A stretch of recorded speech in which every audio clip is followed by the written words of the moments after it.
My name is Madeline. I'm 29 years old and live in a small apartment in Logan Square, Chicago. I work as a content coordinator at a digital marketing firm.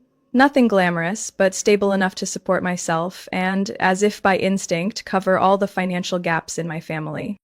I have no kids, no student loans, and no designer habits. Each month, after paying rent, insurance, and basic expenses, whatever is left usually goes straight into my mother's account. Janet. As if it were some unspoken obligation I never dared question. Some months it's 300, other months close to 1,000, depending on whether my dad's car broke down again or if my sister Brittany couldn't afford her design software subscription. My family lives in Aurora, over an hour's drive from downtown Chicago. My father used to be a maintenance worker at a public high school, but after a knee injury sidelined him permanently, he retired early and now watches the house and garden. My mom only recently started working again at a grocery store after years of being a stay-at-home mom. Neither of them is good with money, but they've mastered the art of saying just the right thing to make me feel guilty for not helping. Brittany is another story entirely. She's 24, studied graphic design, and works freelance, if you can call it that. Every time she misses a deadline or loses a client, I get a message heavy with pressure, like, "Maddie, I'm drowning. I'm short $400 for rent. I seriously don't know what to do." And just like that, I'm tapping through my phone, transferring money like a machine. No real thank you, just a sad face emoji or a purple heart. My younger brother Ethan is 21 and in his senior year at college in Champaign. He also reaches out often for textbooks, school supplies, even Uber rides home for the holidays. I've sent him at least 2,000 this semester alone. Every time we talk, he barely says hello before asking, "Hey, my car just got declined. Can you front me real quick?" I used to think I was helping because I loved them. Lately, I'm starting to wonder, is love really supposed to be this one-sided? I never asked for the money back, never complained. To them, I'm the one with a steady job, no spouse, no kids. "You don't need much, Maddie." So I'm expected to help. And every time I hesitate, my mom lets out this long, theatrical sigh. "You're the only one in this family holding it together. If even you turn your back, what do we have left?" That line cuts deeper than anything else, and once again, I open my wallet. I thought I'd grown used to being their safety net, but deep down, I knew not one of them has ever asked if I'm okay, if I'm tired, or overwhelmed, or struggling. They only call when they need something, nothing more, nothing less. I don't resent helping them, but I've started noticing how during every important milestone in my life, a promotion, an award, buying my first apartment, they're never there. No cards, no family dinners. But the moment Brittany loses a client, Ethan fails a class, or my mom gets her hours cut, I'm expected to show up like it's written in my... There are nights I stare at my account balance, asking myself, how is someone single, child-free, working full-time, always broke? Then I scroll through my transfer history and see the names of those I love lined up like a tax spreadsheet. I never imagined the very relationships I held sacred would be the same ones quietly eating me alive. I started planning the barbecue on a March afternoon, just as the winter snow melted and the first tulips began peeking through at the park down the street. It was a tradition passed down from my grandmother, Eleanor, the woman who taught me how to season ribs and make potato salad just right using an old wooden spoon and her uncanny memory. She passed away when I was 16, but every summer, the smell of charcoal on the grill still made me feel like she was watching. Every year, I took charge of hosting the family's summer barbecue, an event no one was allowed to miss. This year, I decided to make it bigger than ever, not because there was something to celebrate, but because I felt the need to hold on to whatever realness was left in this family, in the middle of a mess that felt more distant by the day. I booked a public garden space in Naperville, close enough for my parents and siblings to drive, but private enough to avoid strangers. I applied for the permit early, making sure no one else could claim the spot. I paid out of pocket to rent 2 large tents, one for grilling and one for dining. I also rented a full set of wooden tables and chairs, mint green tablecloths, balloons, string lights, and hired a three-piece acoustic band to play Grandma's old favorites mixed with some country songs Brittany liked.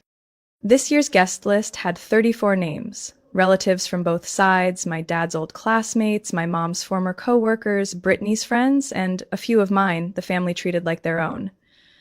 I sent out e-vites in early April with RSVP links, and most people responded quickly. Wouldn't miss it for the world. Can't wait for Madeline's peach pie. Bringing my daughter too. Place a large order for farm-fresh ingredients, organic beef, lemongrass chicken, German-style bratwursts. I even ordered a custom two-tiered chocolate cake from a bakery where my mom used to work years ago. They remembered me as Eleanor's granddaughter and said they'd make a cake worthy of the Parker legacy. For 3 months, every evening after work, I sat in the kitchen with my notebook, drafting menus, checking market prices, comparing delivery fees for tents and sound systems. I didn't complain. I didn't wait for anyone to offer help. I wanted everything to be just right for my grandmother and for the family I still believed could be brought back together. One evening in mid-June, while folding pastel cloth napkins into a bin with a new picnic cutlery set, Brittany texted, "Do you need us to do anything this year? Or are you doing it all again?" I chuckled. At least she knew the pattern. I just replied, "Just bring your smile and be kind." 2 days later, my mom called. Her voice was lower than usual, though she tried to sound cheerful. "You're going all out again, huh, Madeline? Do we really need to spend this much?" I want it to be meaningful. If Grandma saw it, she'd be proud. She paused a few seconds, then said, "Yeah, she probably would." I pictured Grandma Eleanor's warm eyes as she looked over everyone sitting under the tent. The breeze rustling through the trees, the smell of barbecue filling the field. I wanted that moment to exist, even if only for a day. The night before the barbecue, I packed the last of the decorations into my car, double-checked the meat order, and confirmed the band's arrival time. Everything was set. I sat at my kitchen table and reviewed the budget one last time. The total came to nearly $2,200. Not cheap on my salary, but I didn't hesitate. My family was worth it. Or at least, that's what I believed. 4 days before the barbecue, while I was carefully labeling each sauce jar with BBQ Grandma style in my neatest handwriting, my phone rang. The screen showed Dad with his usual profile photo, an old blurry picture of him holding a fishing rod by Lake Michigan. I picked up, cheerful. "Dad, I'm finishing up the sauce bottles. Tomorrow I'm picking up the cake and ordering extra folding tables. Do you think we need anything else?" On the other end, an unusual pause. Then Walter's voice came through, gravelly, hesitant. "Madeline, I need to have a serious talk with you." My hand froze mid-label. That tone, low, heavy, straight to the point, was always a sign something was wrong. "What's going on, Dad?" "Your mom, she lost her job last week. The grocery store cut staff unexpectedly. She was new, so she was first on the list." I stood still, the sauce jar suddenly heavy in my hand. But he wasn't finished. "That's not all. Brittany's car broke down again. This time it's the transmission. The mechanic quoted over $1,300, and if she doesn't fix it, she can't take that job near Milwaukee next week." Oh no. And Ethan, he called yesterday. His fall tuition's gone up, the school changed programs. He needs nearly 900 more, plus books. I sank into a chair, heart pounding. All these expenses, everything hitting at once. "Madeline, I'm sorry to tell you this so close to the event, but this year, we just can't go through with the barbecue." I looked up at the guest list still pinned to the board. Every name carefully underlined, green checks next to each RSVP. The plan I'd been building for 3 months was unraveling with just a few sentences.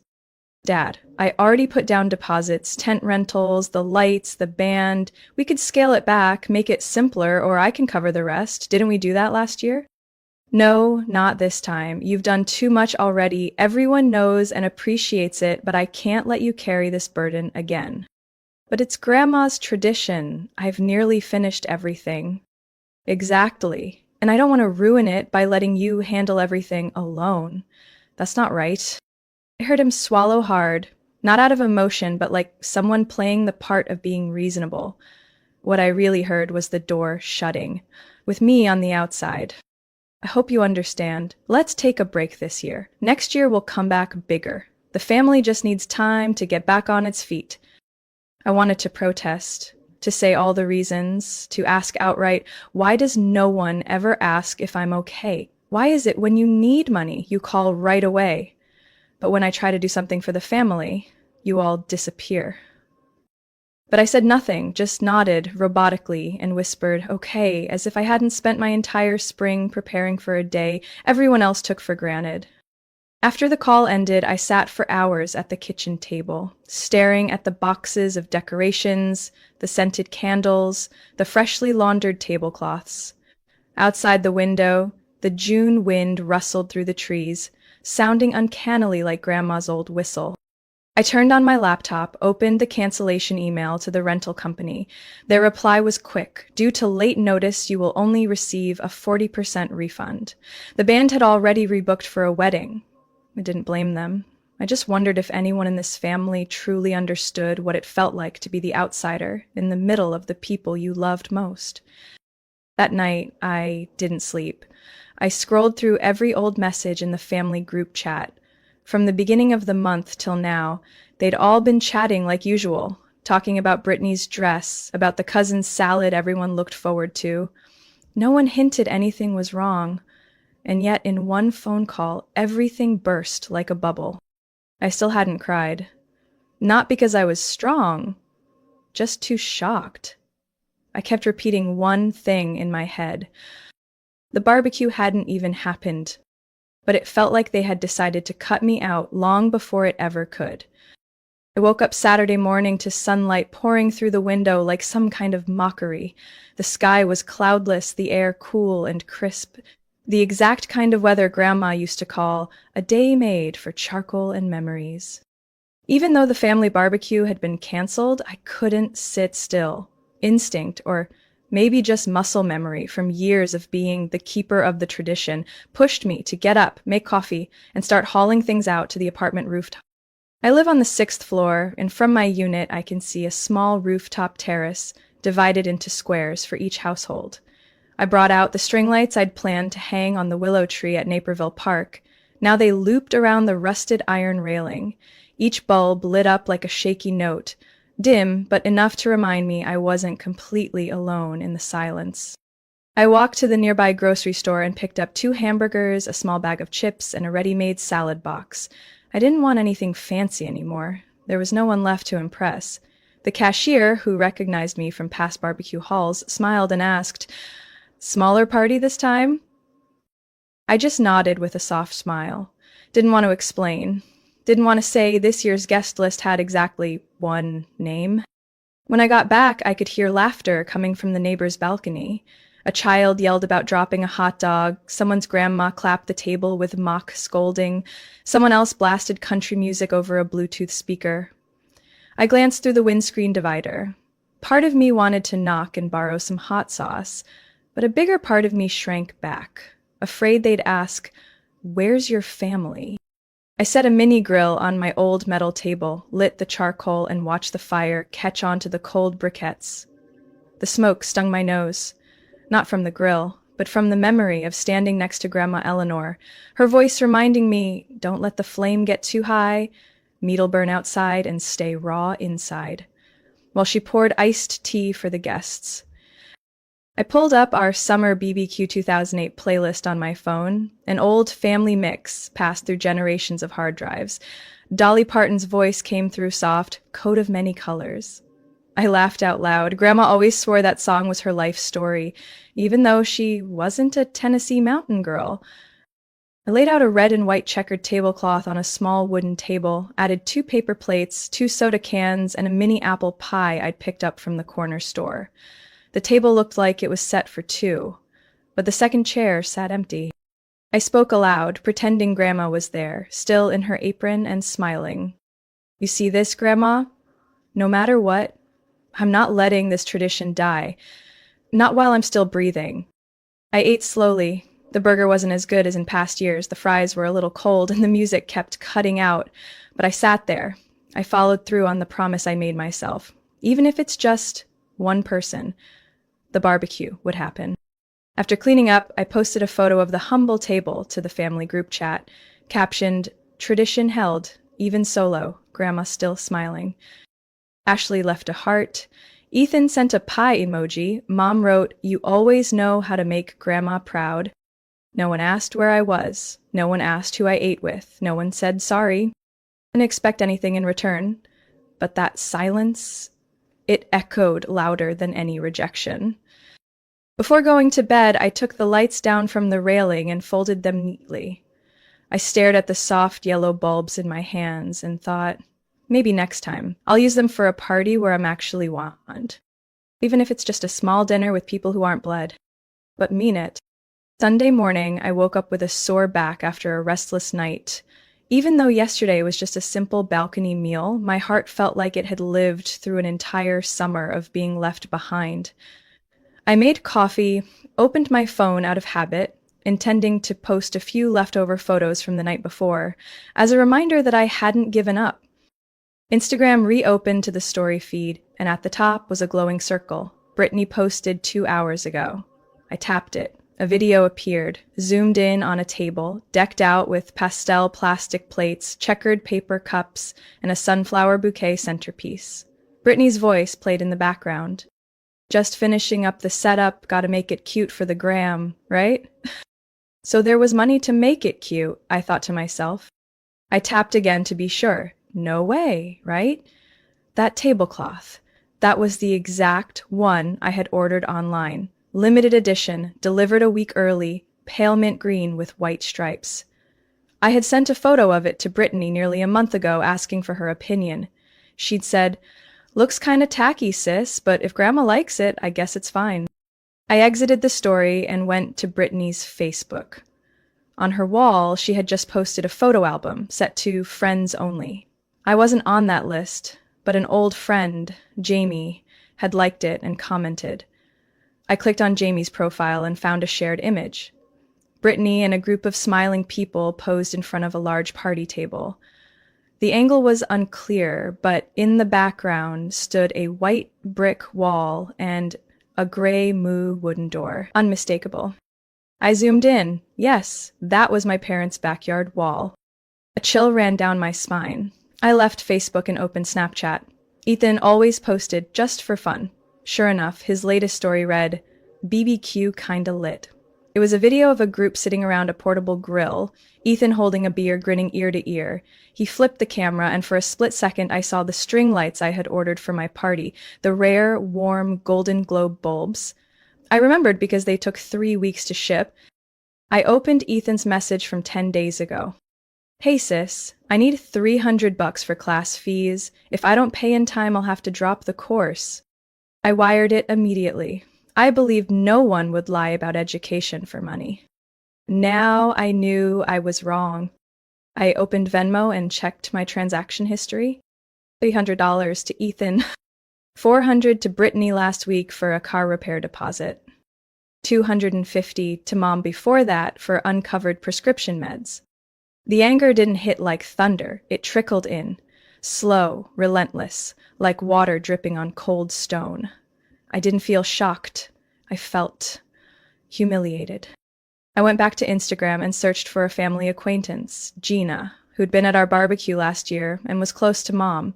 She'd just posted a new story, a buffet table.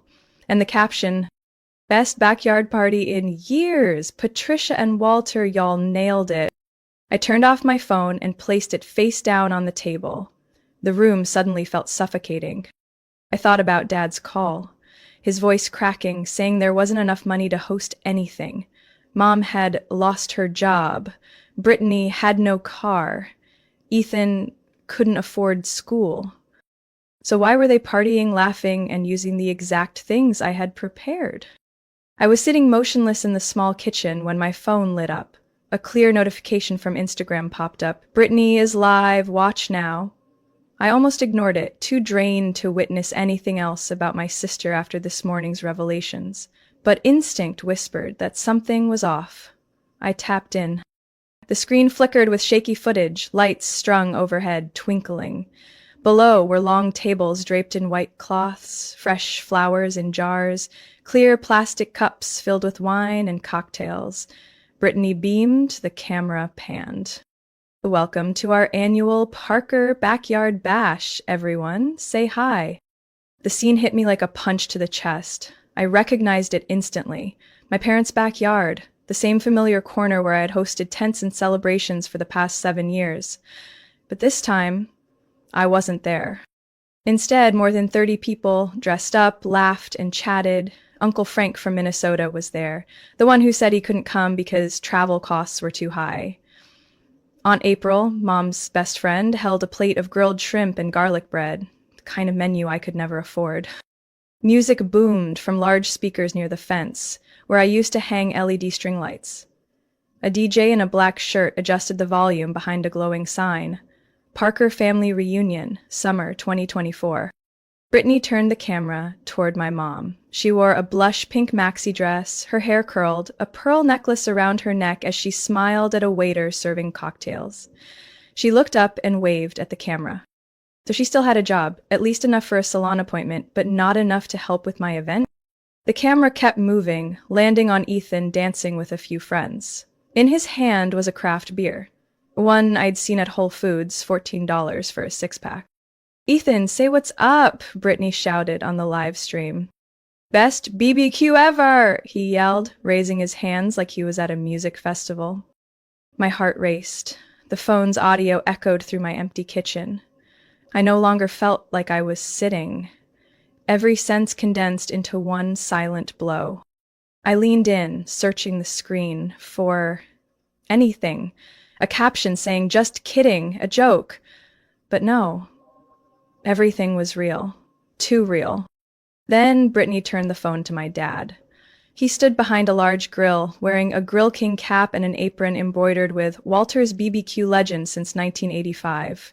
One hand held a spatula, the other raised a beer.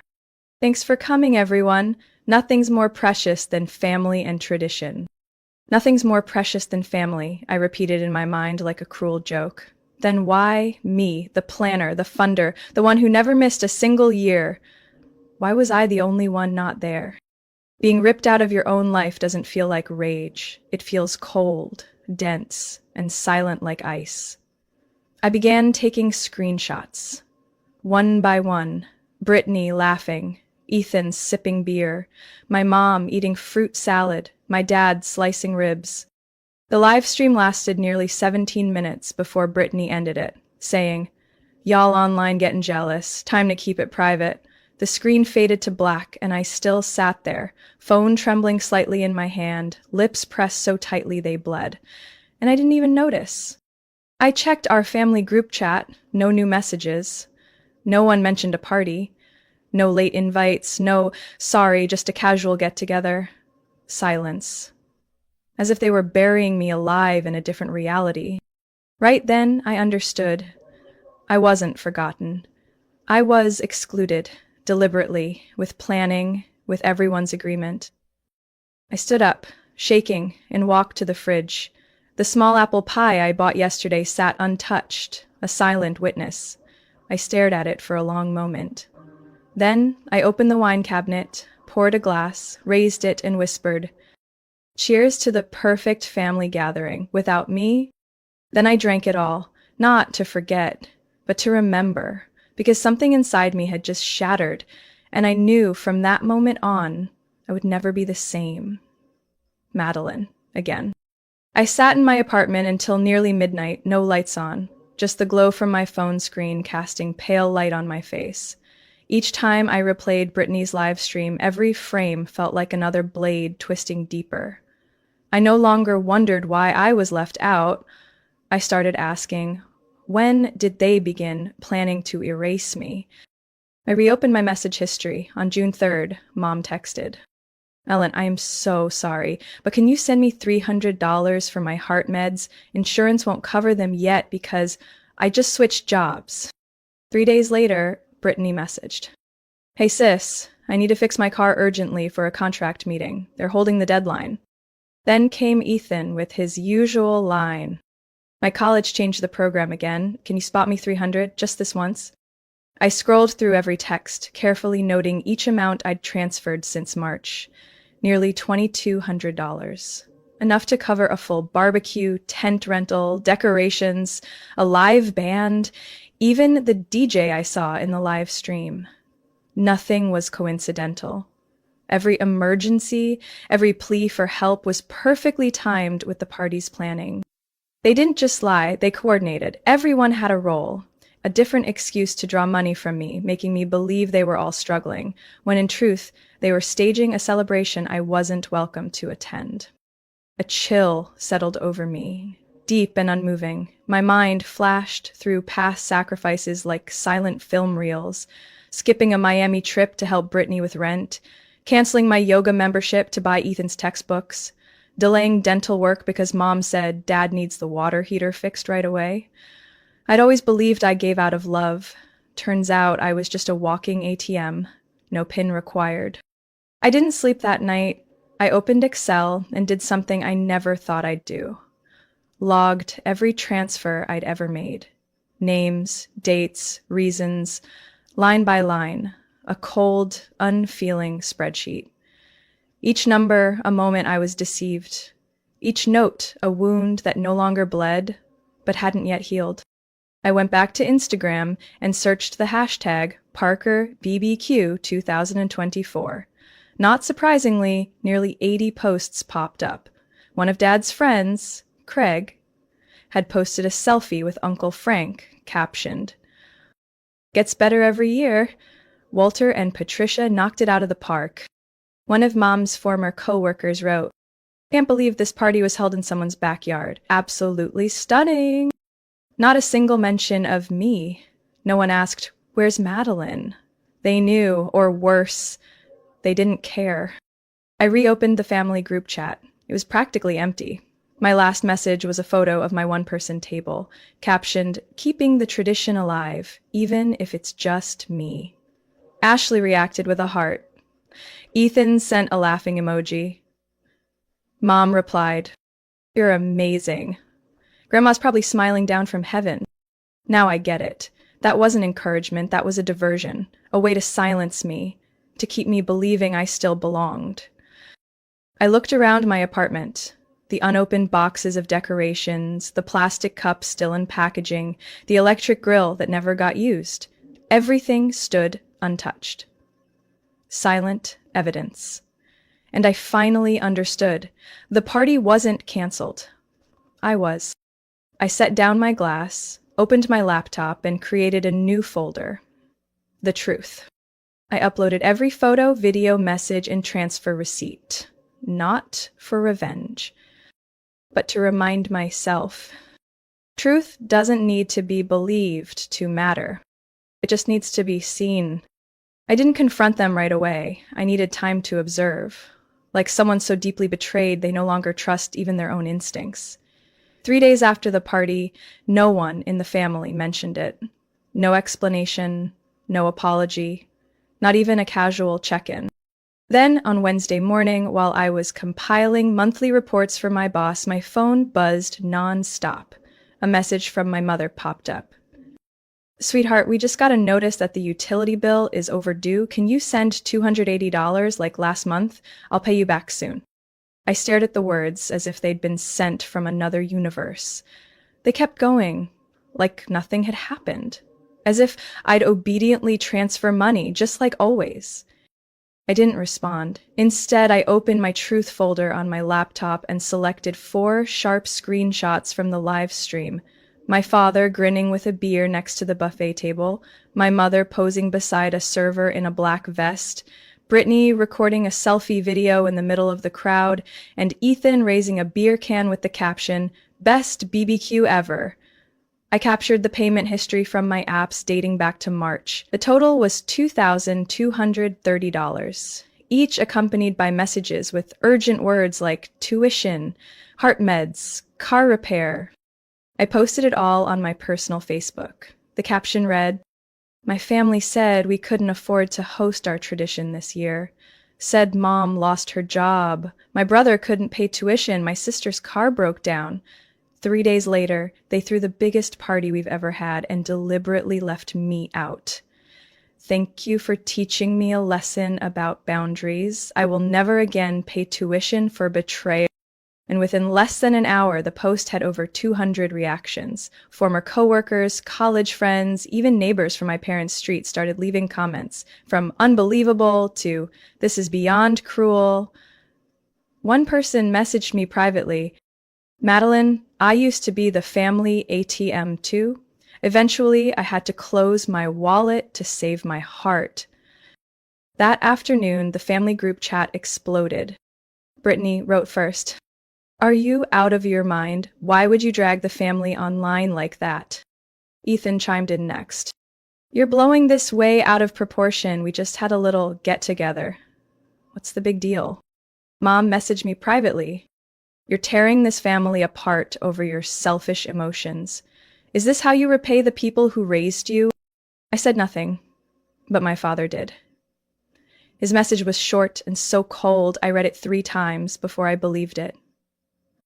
You always think you're better than everyone just because you make money, but you'll never understand that sometimes a family needs space. Space without you. That's why we didn't tell you anything from the start. I sat there, hands clenched, but my heart felt strangely lighter. Not because he was right, but because he'd finally admitted it. That night, I sent my last message to the group. Starting today, I won't send another cent. All financial requests can go to the person you chose to replace me. I blocked all bank accounts linked to family, changed my Venmo, PayPal, email, and cloud storage passwords. I called my bank to confirm that no one but me had access to my savings. I stayed up until midnight canceling every auto payment ever tied to the name Parker. The next day, I bought a small bouquet and walked to the park near my home. I found a bench under the old oak tree where my grandmother used to take me after school, and I laid the flowers down. I didn't cry, I just whispered.